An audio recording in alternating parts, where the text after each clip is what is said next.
اور ایک تو مولانا صاحب نے مجھے ٹانٹ کرواتے ہوئے یہاں تک کہا کہ جی انجینئر صاحب کل کو یہ کہیں گے کہ جو شیطان نے کہا تھا کہ اللہ کے جیسا ہے ہی کوئی نہیں، آدم تے شاہی کوئی نہیں۔ اللہ کے بندوں، یہ شیطان نے کب کہا تھا؟ آپ کے کان میں آگے کہا تھا۔ قرآن میں تو قصہ آدم اور ابلیس 7 دفعہ آیا ہے، اس میں تو کہیں نہیں لکھا کہ شیطان نے یہ کہا تھا کہ اللہ کے جیسا ہے ہی کوئی نہیں، آدم تے شاہی کوئی نہیں۔ اس نے یہ کہا تھا میرے جیسا ہے ہی کوئی نہیں، آدم تے شاہی کوئی نہیں۔ اس نے آدم علیہ السلام کے مقابلے پہ بابا کھڑا کر لیا تھا جو تم لوگ کرتے ہو، وہاں وہ بابا خود تھا، یہاں تم نے اپنے بابے کھڑے کیے میں، کبھی کسی بزرگ کو کھڑا کر لیتے ہو، کبھی کسی امام کو کھڑا کر لیتے ہو، اور کبھی نعوذ باللہ زبردستی کسی پیغمبر کو لا کے کھڑا کر دیتے ہو۔ پیغمبروں کا کوئی قصور نہیں، تمہارا قصور ہے۔ سورۃ الاعراف پڑھ کے دیکھ لیں، اللہ تعالیٰ نے وہم نکالا ہے۔ اللہ نے پوچھا ہے کہ تجھے مسئلہ کیا ہے، تو اس نے کیا جواب میں کہا تھا؟ انا خیر من،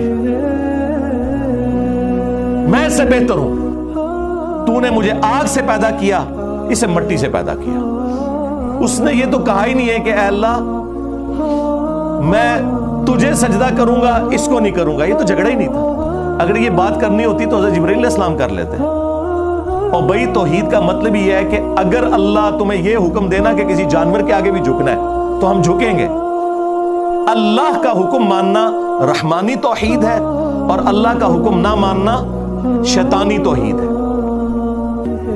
تو شیطان نے اللہ کی حکم عدولی کی تھی اور آدم کے مقابلے پہ اپنے آپ کو کھڑا کیا تھا، اللہ کو نہیں کھڑا کیا اس نے۔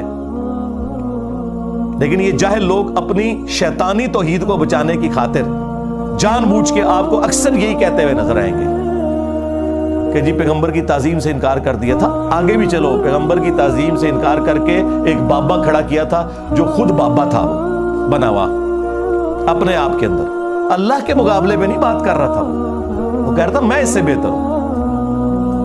اور تم لوگ بھی یہی کر رہے ہو، تم نے اپنے بابوں کو پیغمبروں سے بڑھایا ہوا ہے۔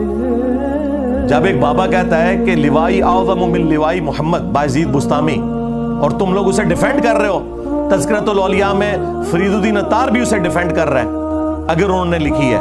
یہ تو خیر ہم ایک ٹن حسن ظن رکھ رہے ہیں، ہمیں تو یقین ہے کہ یہ پیچھے ہی سارا کام بگڑا ہے۔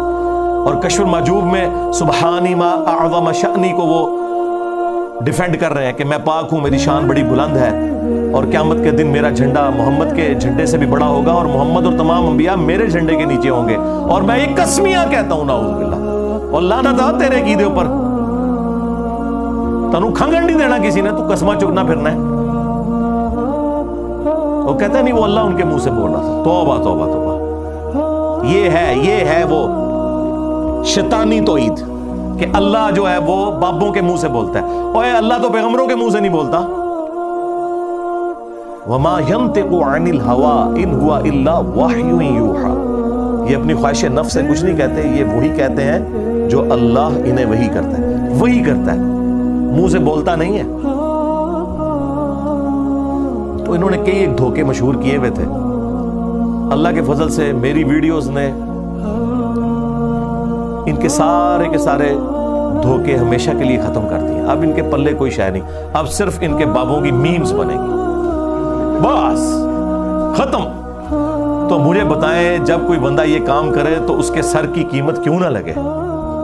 ہاں، وہ خود قتل کرے اپنے جذبہ ایمانی پر، میں اس کو 5 لاکھ روپے انعام دوں گا۔ 5 لاکھ روپے کا انعام کا اعلان کرتے ہیں جو مرزا جیلمی کو قتل کرے گا۔ 100% میں اعلان کرتا ہوں، 100% میں اعلان کرتا ہوں۔